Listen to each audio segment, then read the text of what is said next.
Hey everybody, this is JR2576 with another video. Throughout the process of early access dreams, I've actually learned a lot with sculpting. I did post a video not too long ago about my progress within dreams, and there was a couple tools that helped improve my sculpting techniques, and I wanted to share them with those that are having issues with sculpting or new to sculpting. Just a few things not to overlook. This is my wizard.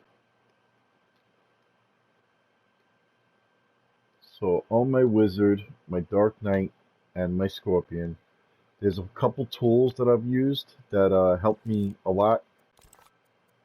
So like circle is one of the shapes that when you use it,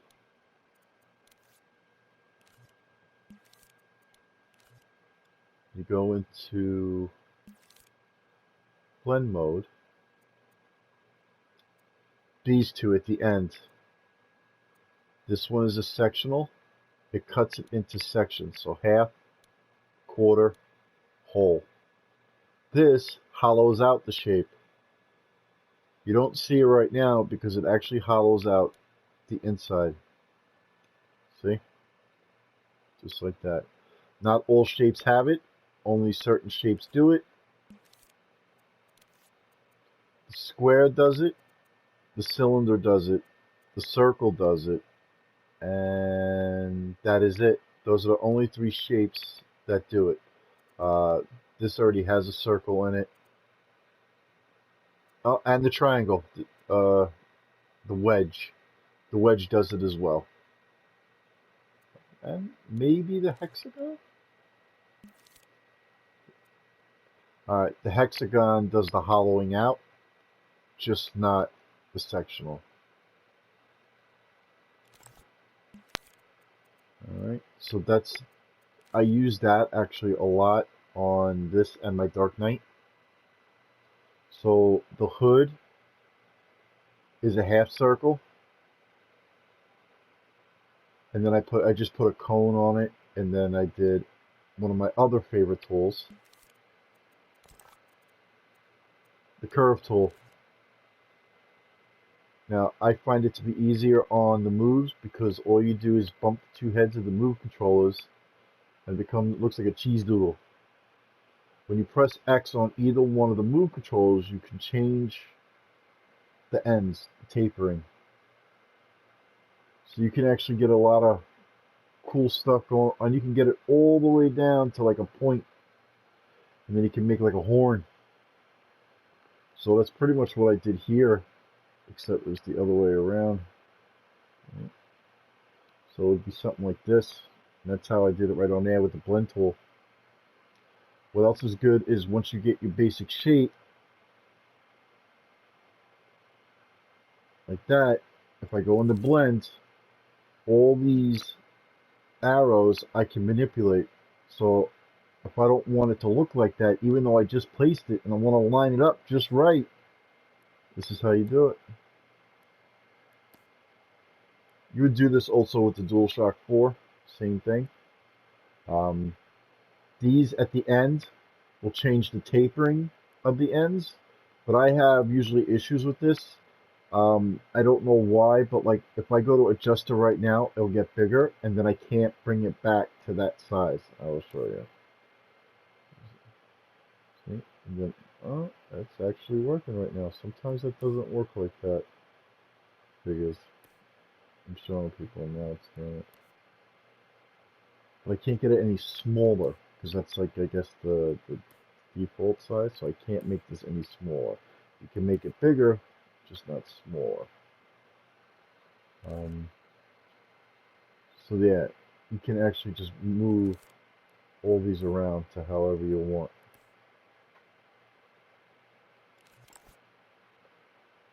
The curve tool and the pyramid are the only ones I know that do that. See? You can manipulate it. And I've actually used this a couple times in the different areas on my sculpts.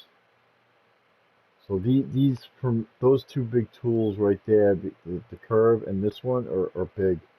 Um, I've actually, once I learned how to use them, I've been using them so much, especially the curve tool. And I'll show you. So like all this yellow is pretty much curve tool. Except for this. This I just did a circle and then a blue on top of it. That's a curve, curve, curve. The yellow going around his shoulder. Yellow here. It's all curve. The lining of the robe. The half circle, and then this. I mean, that one's pretty obvious. That's all curve. All this, curve, curve. All the designs on here, curve. I know I could have painted it, and I actually did try to paint it. For whatever reason, I like it better with the curve. It adds texture, depth to the fabric. You know, you can see, like here. I mean, you don't really look too close at the puppet when you're controlling him, but it definitely does make a difference. When you see like his shoulder like this, instead of just paint it on, it does make a difference. So that's why I use the curve tool for that. And then, like I said, his head is a half circle. I think this is actually a cone, and then I just took a negative cone and put it inside it and cut it out. Same thing with his robe. Now, another thing I know too, people have asked, when you build a puppet, how do you hide the crease marks? The knees, the elbows, the shoulders, the chest, the torso, pelvic. How do you hide them? So if you look at my wizard, you really don't notice them. It's really just with lighting and certain other things I've done. So like you can see here, it has the line, but on his back, I made it as the clothing. So when I tend to sculpt, I sculpt on the puppet itself, and I do it in layers. And what I mean by that is, I'm going to sculpt the head first, sculpt all the way in, and I'll sculpt on his head how I want it. Then I can go to his chest, just do his chest. Then I do just this. And that's exactly what I did on him. But what I did is,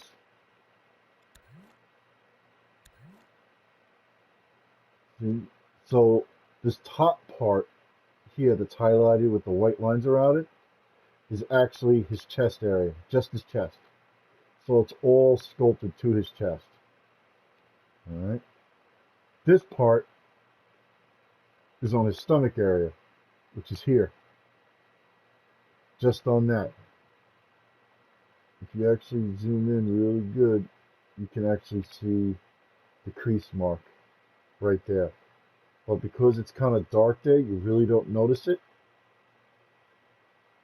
Now, the robe, this was actually all done on his pelvic. And the way I did that is because when I put this part on top of it, I didn't want it to clip through the robe or the robe clip through this. Same thing up here, when I did up here. And then same thing with the shoulders. I blend it. Because when you're sculpting, you can see the other piece that you're working with. So if I'm sculpting on this leg, I can still see this leg.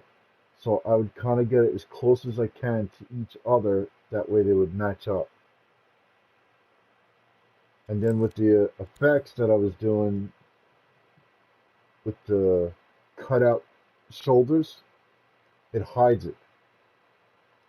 You know, well, the head's a little different. I mean, you don't see the neck at all. But then, like I said, it got dark down here because I did the cutout.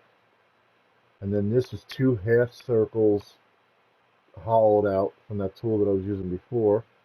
And I put down so that way you can't see anything in here. And that's how I wound up covering all the joints on my wizard. If I go to Dark Knight, you'll see the same thing. Same stuff all over again. Curve, curve, curve, curve. All this red here around the horn, curve. This eyebrow, curve. The horns, curve. The outlining of the eye, curve. All these horns, the black, curve. Even the cape. I started with one curve, did a couple variant different ones, and then cloned some, mixed them together, and that's how I was able to get this. All this black lining, curve. Around here is curve, curve. The red is curve. I know you're thinking, holy cow, that's a lot of work. But if you sculpt onto the puppet itself, every piece is mirrored. So, like if I was to do the head on the puppet, go into it.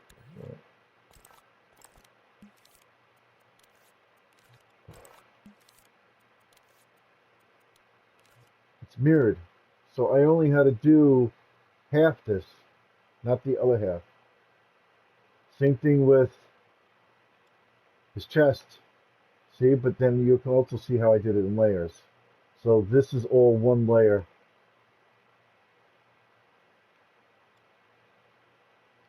And then this is another underneath where I started the pelvic line.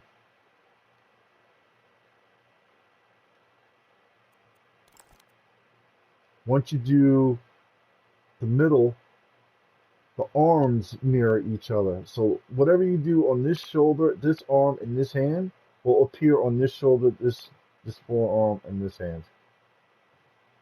So it actually cuts down the work to half. So that's usually what gets me through doing all that detailed, even though I do enjoy doing it. I'm like, it's not bad. I'm only literally doing half of what I need to do.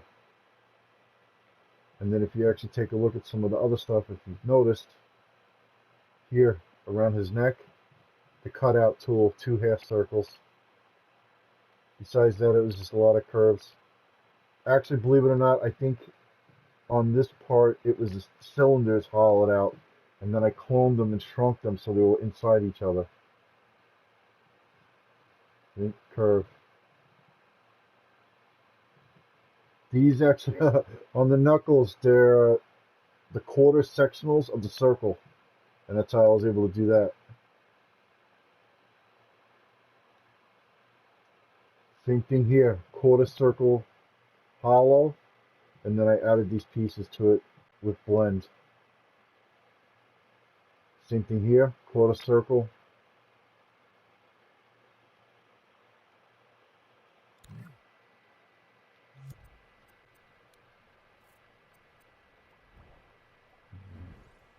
On my scorpion, you'll see, same thing. Curve, curve, curve, curve. This is a curve. This was a curve, and then I actually added a square to it to give it the flat shape to it, but still round. All the legs are curves. All the spikes are curves. Pinches are curves. These pieces here that wrap around his head in the middle, those are all curves. Yeah, curve is definitely one of my most favorite tools. Something else I want to touch on real quick before I go. I know a lot of people did not know about this. I know I didn't know about this. So when you're sculpting, I know I've done it many times. I'm sure others have done it too. You're moving around, doing stuff with your sculpt, and you didn't realize the bottom that you have out, you moved it. So it kind of throws everything off just a little bit. This is the freeze tool. It freezes it. I can't, so when I freeze it, I can't grab it. I can't grab the ground. It will always stay there. Whereas if it's off, so I'm going to unfreeze it. You know, you're moving around, and, whoops, by accident, you did that. I mean, you can always do the undo, but sometimes, which has happened to me, I'm so detailed into whatever I'm working on, I didn't realize I moved it just a little bit like that. So what I've been doing now is to freeze it, and then I can't move it at all. and it'll always stay there. I mean, that can come in handy for a lot of things, I'm sure, but that's what I've been using it for. So those are just a couple things I wanted to point out to people. Hopefully, that'll give you a different perspective when you're creating. Instead of seeing just basic shapes, or if you haven't even attempted the curve tool or understood how to actually use it, hopefully that helps. The hollow out, the sectionals, I hope that helps you guys out, those that are having issues with sculpting or willing to learn more about sculpting. Thanks for watching.